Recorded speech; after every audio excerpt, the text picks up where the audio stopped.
भारत माता की। भारत माता की। जय भवानी। जय भवानी। अकोल्यातील माझ्या सर्व बंधू आणि भगिनींना माझा नमस्कार। भगवान राजराजेश्वर बरसी टाकलीची कालिका देवी, अकोटचे नंदिकेश्वर, बालापूरची बालादेवी, पातूरची रेणुका देवी, काटेपूर्णाची ढगादेवी यांना मी कोटी कोटी वंदन करतो। मैं संत गजानन महाराज जी को शीश झुकाकर नमन करता हूं। विदर्भ का आशीर्वाद हमेशा मेरे लिए खास रहा है।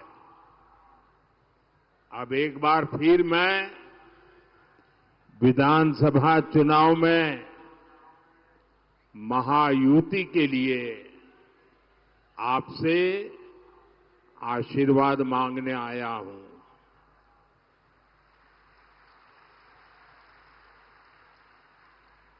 साथियों, आज 9 नवंबर की तारीख है।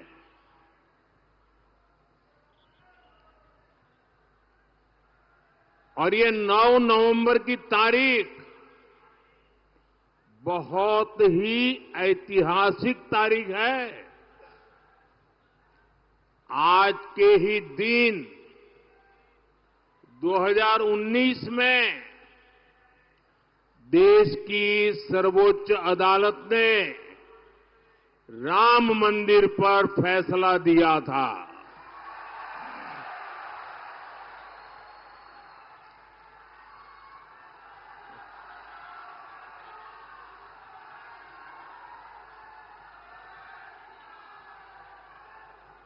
नौ नवंबर की ये तारीख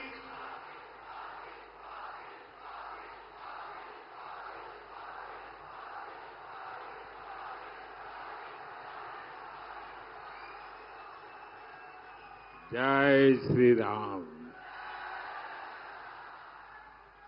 9 नवंबर की ये तारीख इसलिए भी याद रखी जाएगी क्योंकि सुप्रीम कोर्ट के फैसले के बाद हर धर्म के लोगों ने बहुत ही संवेदनशीलता का परिचय दिया।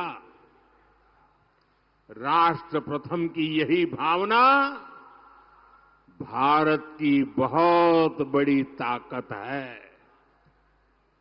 साथियों, 2014 से 2024 ये 10 वर्ष महाराष्ट्र ने बीजेपी को लगातार दिल खोलकर आशीर्वाद दिया है। बीजेपी के ऊपर महाराष्ट्र के इस भरोसे की वजह भी है। इसकी वजह है महाराष्ट्र के लोगों की देशभक्ति।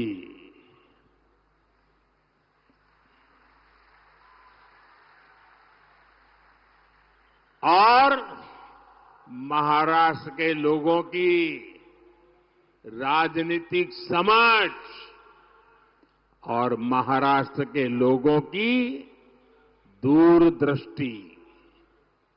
इसलिए महाराष्ट्र की सेवा का मेरे लिए सुख ही कुछ अलग है। अभी केंद्र में हमारी सरकार को 5 महीने ही हुए हैं।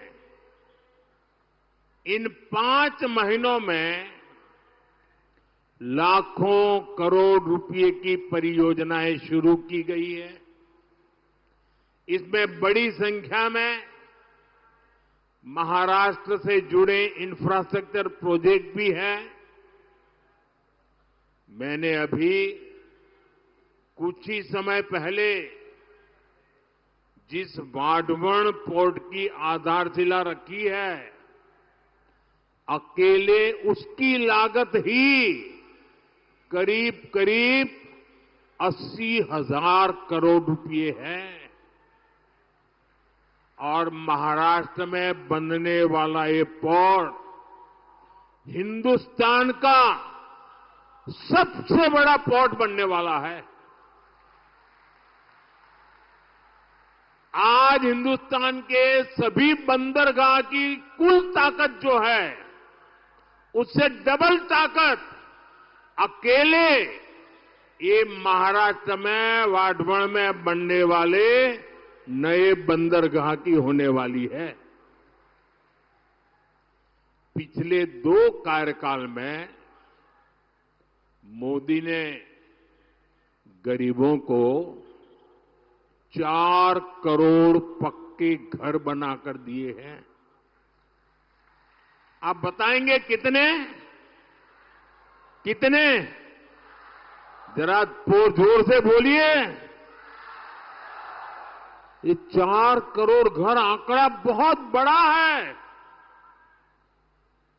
इतना ही नहीं, उस समय जो लक्ष्य था वो पूरा कर दिया, लेकिन बाद में कुछ राज्यों ने, मुख्यमंत्रियों ने चिट्ठी लिखी कि परिवार बड़े हो रहे हैं, नए लोग परिवार के अलग अलग घरों में रहने जा रहे हैं, हमारे इलाके में कुछ और घरों की जरूरत है।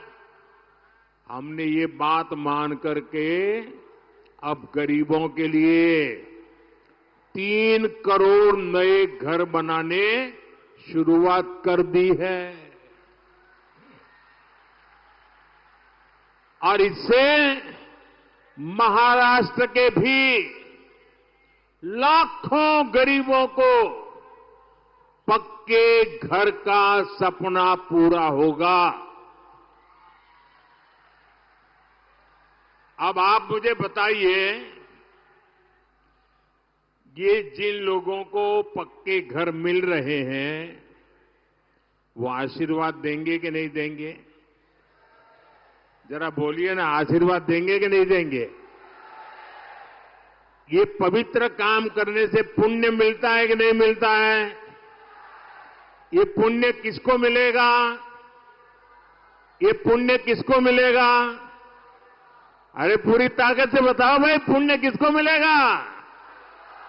मोदी को नहीं, ये पुण्य आपको मिलेगा, क्योंकि आपके एक वोट ने मोदी को गरीबों के लिए घर बनाने का मौका दिया है।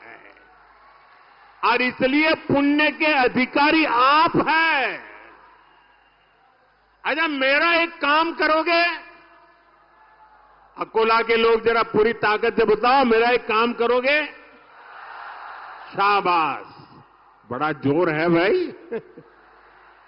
अच्छा, एक काम करना, अभी आप चुनाव में गांव-गांव जाएंगे, घर-घर जाएंगे, लोगों को मिलेंगे, और कहीं जाते हुए आपको नजर आए कि कोई परिवार अभी भी झोपड़ी में रह रहा है, कोई परिवार अभी भी कच्चे घर में रह रहा है, तो उसका नाम पता लिख करके मुझे भेज दीजिए और उसको बता दीजिए कि मोदी जी ने मुझे भेजा है, तुझे पक्का घर मिलेगा।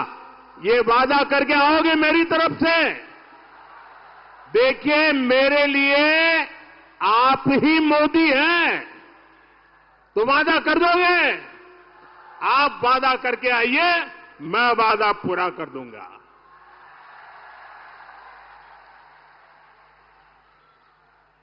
साथियों, चुनाव के समय मैंने 70 वर्ष से अधिक उम्र के बुजुर्गों को मुफ्त इलाज की गारंटी देने का वादा किया था। हमारी सरकार ने सीनियर सिटीजन्स, बुजुर्गों की सेवा के लिए ये योजना लॉन्च कर दी है। 70 साल से ऊपर के बुजुर्गों को वय वंदना आयुष्मान कार्ड मिलने शुरू हो गए हैं। सबका साथ, सबका विकास की भावना के साथ ही इस योजना का लाभ हर वर्ग, हर समाज, हर धर्म के बुजुर्गों को मिलेगा। आपके परिवार में भी जो 70 साल के ऊपर के हैं, उनकी बीमारी के खर्च की चिंता आप मत करना, उनका ये बेटा करेगा। साथियों, कांग्रेस और अघाड़ी वालों ने महाराष्ट्र के लोगों की जिस मांग को दशकों तक पूरा नहीं होने दिया, मोदी ने वो भी पूरा कर दिया। बताऊं क्या बात की है हमने? बताऊं? हमें मराठी को अभिजात भाषा का दर्जा देने का सौभाग्य मिला है। मराठी को वो सम्मान मिला है जिससे पूरे महाराष्ट्र का गौरव जुड़ा है। केंद्र में एनडीए सरकार तेज गति से चल रही है। उतनी ही तेज गति वाली महायुति सरकार मुझे फिर से यहां महाराष्ट्र में चाहिए। और इसलिए मैं आज आपके पास आशीर्वाद मांगने आया हूं। मिलेगा ना? पक्का मिलेगा ना? हर बूथ में से मिलेगा, हर गांव से मिलेगा, हर मोहल्ले से मिलेगा। और इसलिए पूरे महाराष्ट्र में आज गूंज रहा है, भाजपा महायुति आहे तर गती आहे, महाराष्ट्राची प्रगती आहे। साथियों, महायुति सरकार के अगले 5 वर्ष कैसे होंगे, इसकी एक झलक महायुति के वचननामे में भी दिख रही है। महिलाओं की सुरक्षा और महिलाओं के लिए अवसर, माझी लाड़की बहन योजना का विस्तार,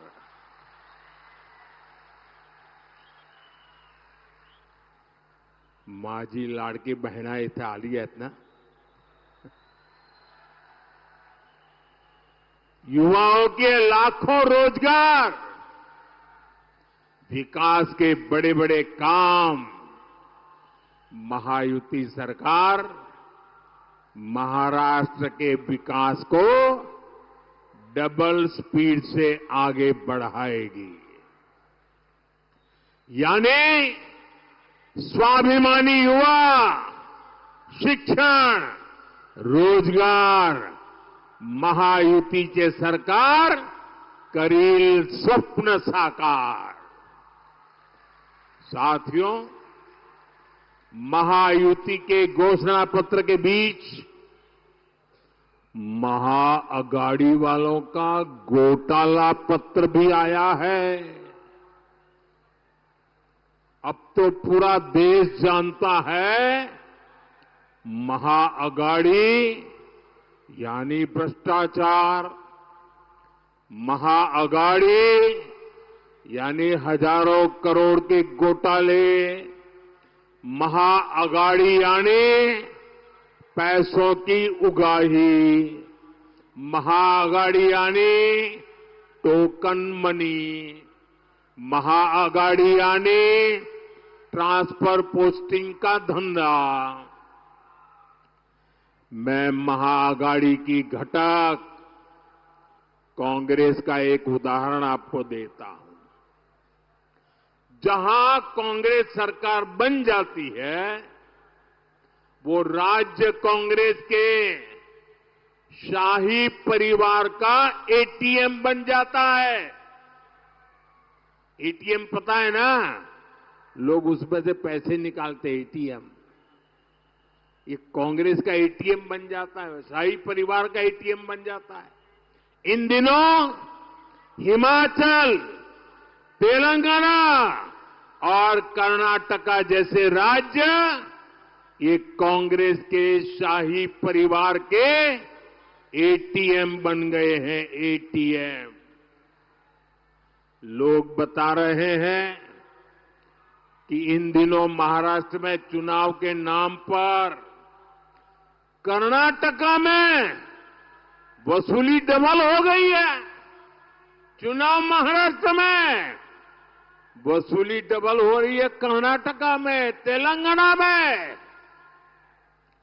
आरोप है कि कर्नाटका में इन लोगों ने शराब के दुकानदारों से 700 करोड़ रुपए की वसूली कराई है। आप कल्पना कर सकते हैं, जो कांग्रेस पार्टी घोटाले करके चुनाव लड़ रही हो, वो चुनाव जीतने के बाद कितने घोटाले करेगी। हमें महाराष्ट्र में बहुत सावधान रहना है। हम महाराष्ट्र को महाअगाड़ी के महाघोटालेबाजों का एटीएम नहीं बनने देंगे। साथियों, हमारे अकोला को कपास के उत्पादन के लिए जाना जाता है। कपास टेक्सटाइल इंडस्ट्री का बहुत बड़ा आधार है, लेकिन हमारे कपास किसान को दशकों तक इन संभावनाओं का लाभ नहीं मिला। ये हालात अब बदल रहे हैं। कपास किसानों की आय बढ़े, इसके लिए उद्योग और इंफ्रास्ट्रक्चर दोनों को बढ़ावा दिया जा रहा है। मैंने महाराष्ट्र में टेक्सटाइल पार्क का शिलान्यास किया है। टेक्सटाइल पार्क से महाराष्ट्र में कपास किसानों के लिए समृद्धि के नए अवसर तैयार होंगे। भाई और बहनों, किसान की तकलीफों की जननी अगर कोई है तो वो कांग्रेस है। यहां कितने समय तक कांग्रेस की सरकारें रही। महाराष्ट्र और विदर्भ में पानी का संकट गहराता गया, लेकिन कांग्रेस और उसके साथियों की सरकारों ने क्या किया? वो आंख मूंदकर अपनी जेब भरने में लगे रहे। सिंचाई के जो प्रोजेक्ट देवेंद्र फडणवीस जी ने शुरू किए थे, अगाड़ी वालों ने उन पर भी ब्रेक लगा दिया।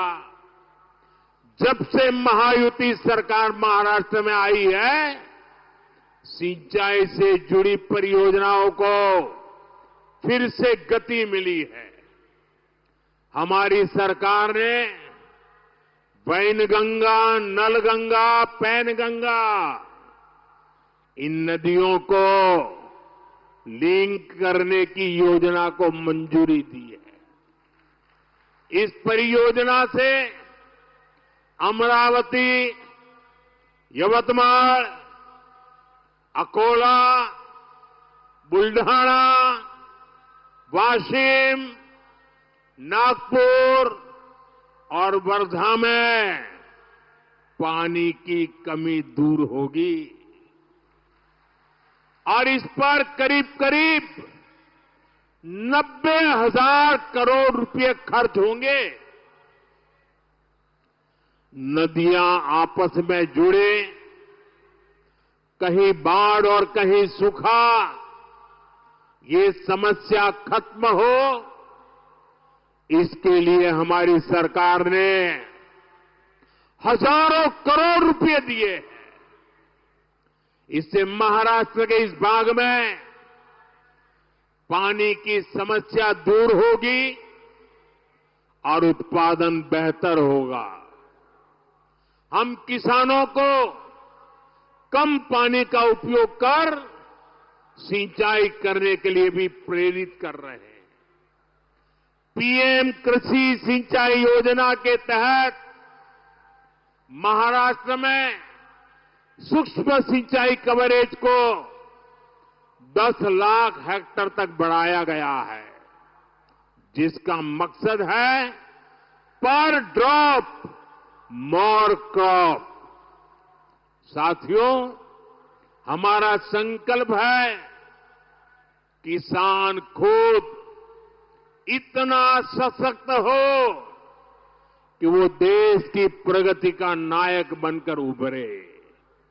इसलिए हम किसान की आय बढ़ा रहे हैं और खर्चे कम कर रहे हैं। हमने पीएम किसान सम्मान निधि शुरू की।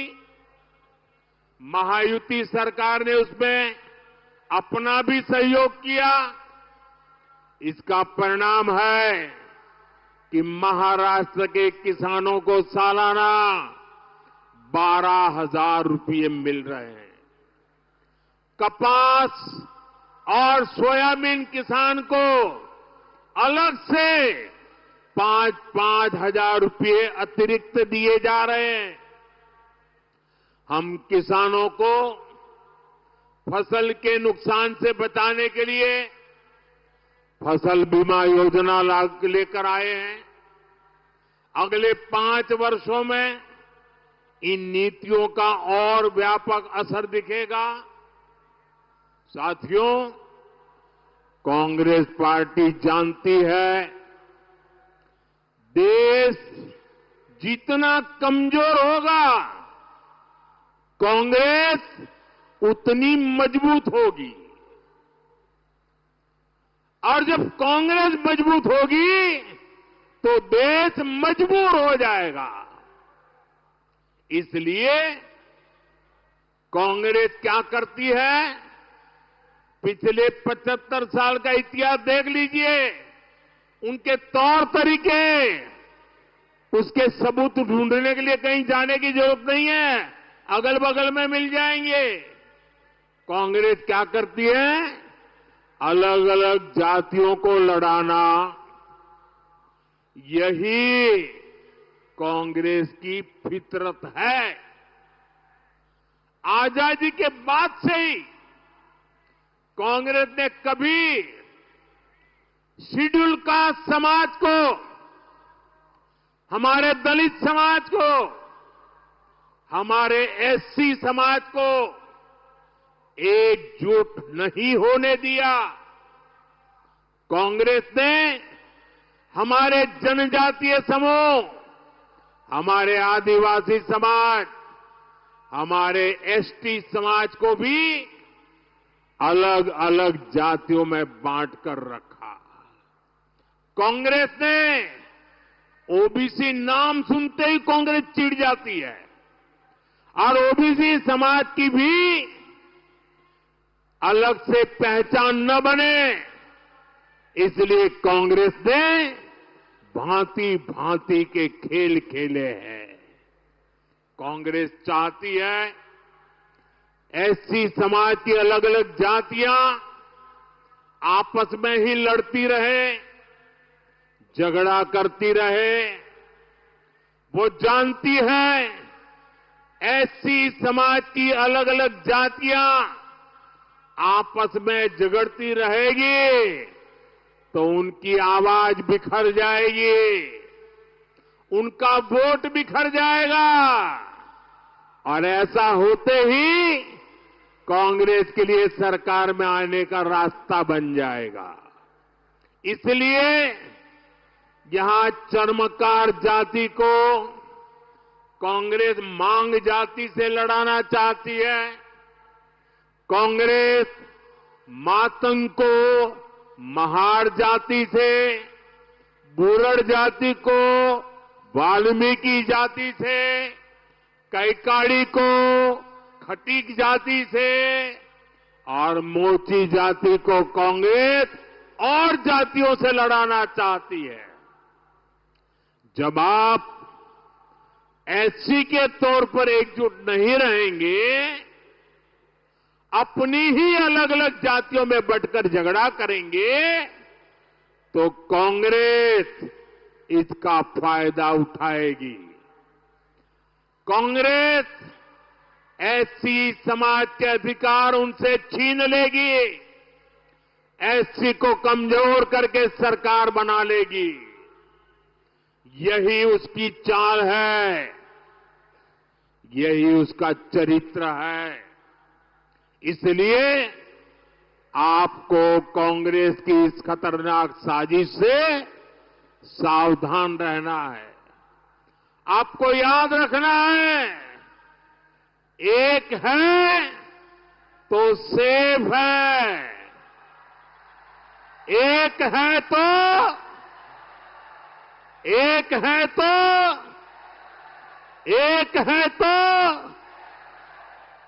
साथियों, मैं आज महाराष्ट्र की धरती से हरियाणा के अपने भाई बहनों का विशेष आभार व्यक्त करना चाहता हूं।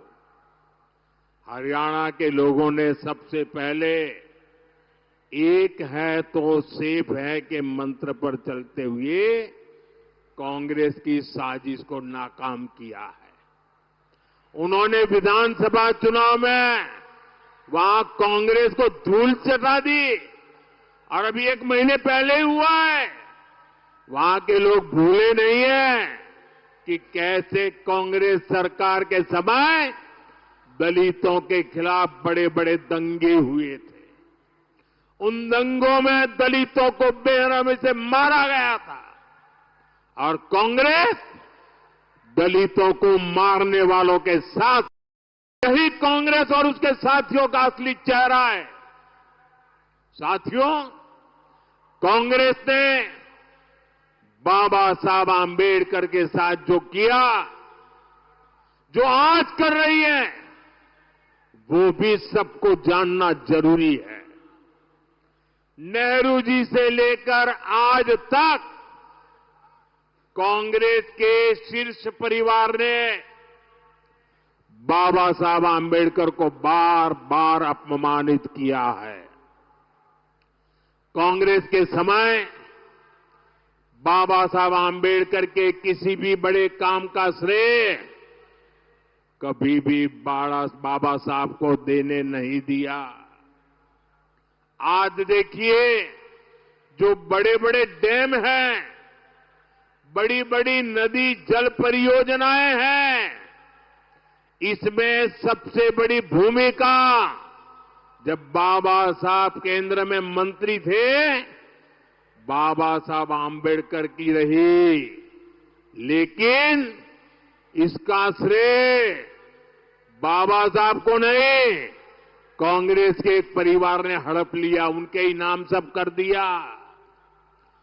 देश के पहले कानून मंत्री के रूप में बाबा साहब आंबेडकर ने देश के लिए अनेकों बड़े निर्णय किए, लेकिन कांग्रेस ने ये श्रेय भी बाबा साहब को कभी नहीं दिया। कांग्रेस के लोग बाबा साहब से इसलिए भी नफरत करते हैं क्योंकि संविधान निर्माण का श्रेय बाबा साहब को जाता है। कांग्रेस ने छल कपट से चुनाव में बाबा साहब को हरवाया, देश के एक महान नेता की राजनीति खत्म कर दी। क्यों? क्योंकि बाबा साहब दलित मां के बेटे थे। बाबा साहब को भारत रत्न भी तब मिला जब केंद्र में बीजेपी के समर्थन से सरकार बनी। साथियों, मेरे लिए बाबा साहब आंबेडकर, उनकी नीतियां हमेशा प्रेरक रही है, सदा सर्वदा पूजनीय रही है। हमारी सरकार ने बाबा साहब के योगदान को देश दुनिया के सामने प्रखरता से रखा है।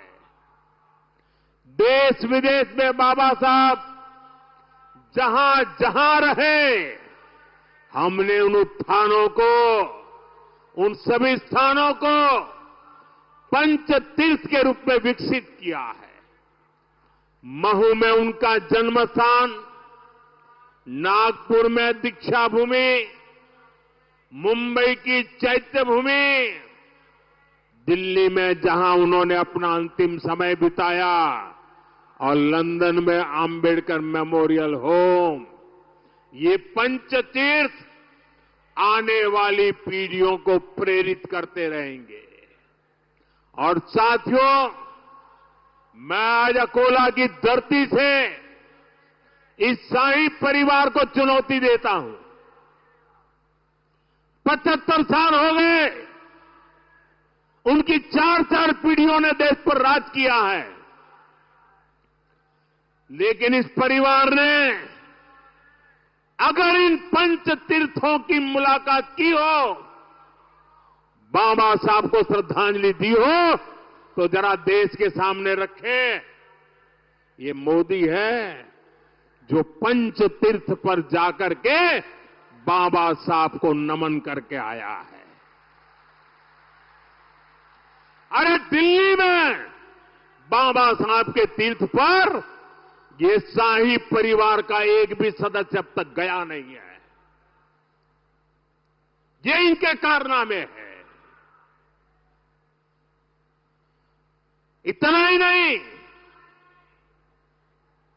देश अब दुनिया पूरी नई करेंसी में चली जा रही है। एक जमाना था चमड़े की नोटें हुआ करती थी, उसके पहले कभी पत्थर की हुआ करती थी, बाद में कभी तांबे की करेंसी होती थी, यानी अलग अलग प्रकार की होती थी।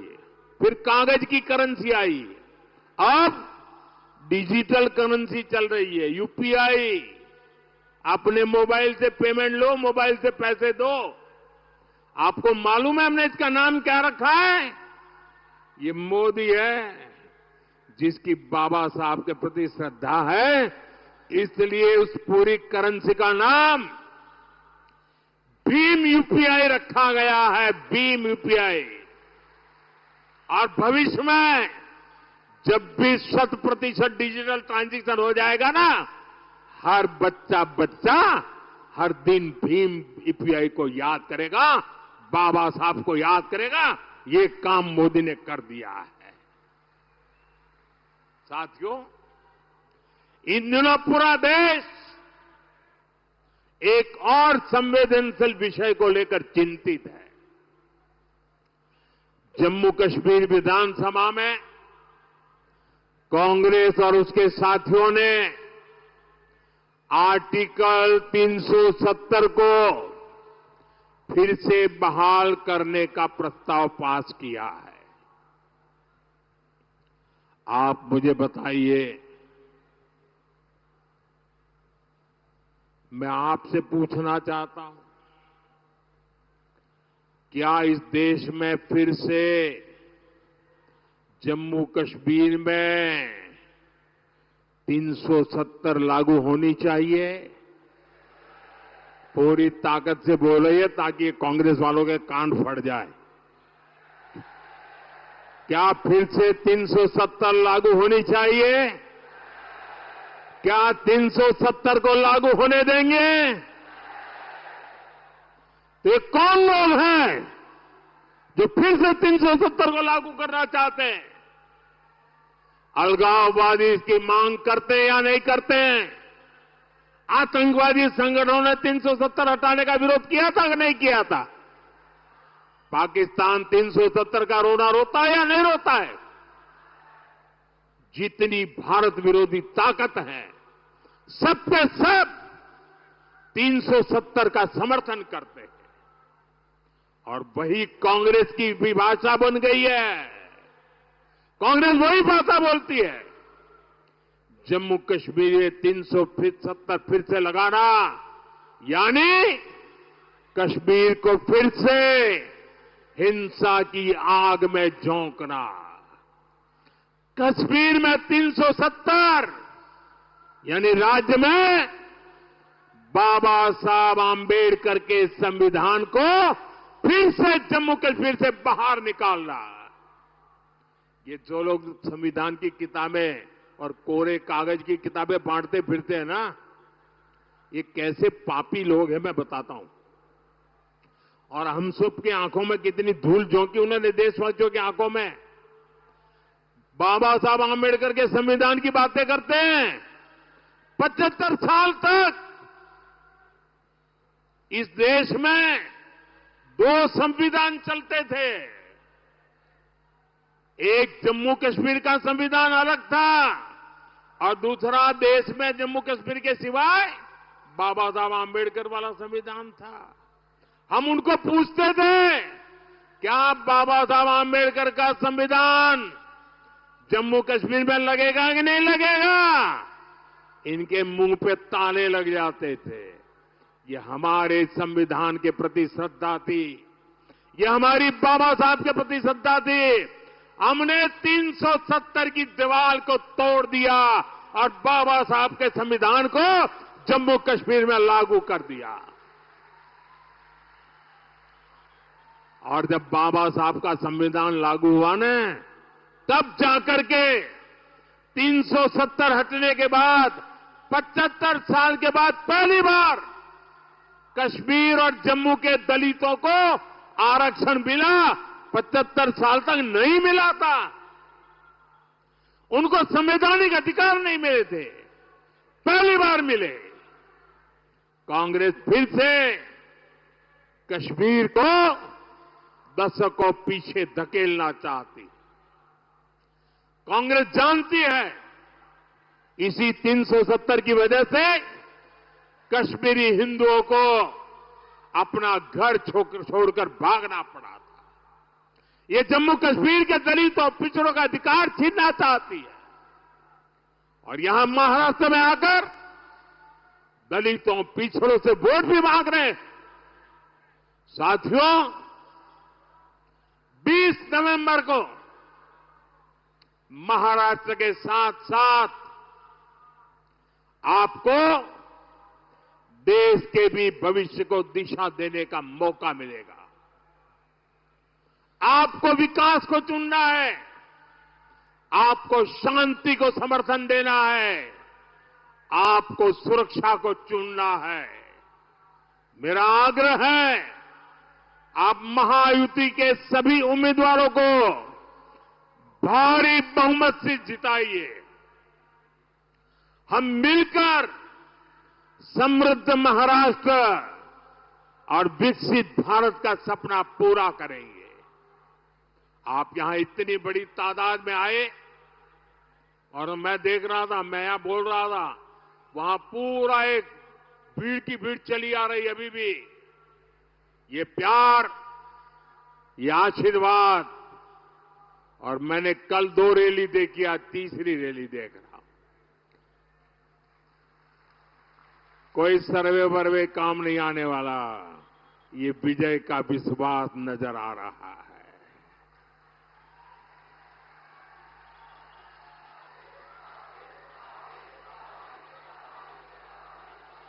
आप यहां इतनी बड़ी संख्या में हम सबको आशीर्वाद देने आए, इसलिए मैं आपका आभारी हूं। जो विधानसभा का चुनाव लड़ रहे हैं, ऐसे सभी उम्मीदवार जरा आगे आ जाएं। जो इस चुनाव में असेंबली का चुनाव लड़ रहे हैं, वो सभी साथी जरा आगे आ जाएं।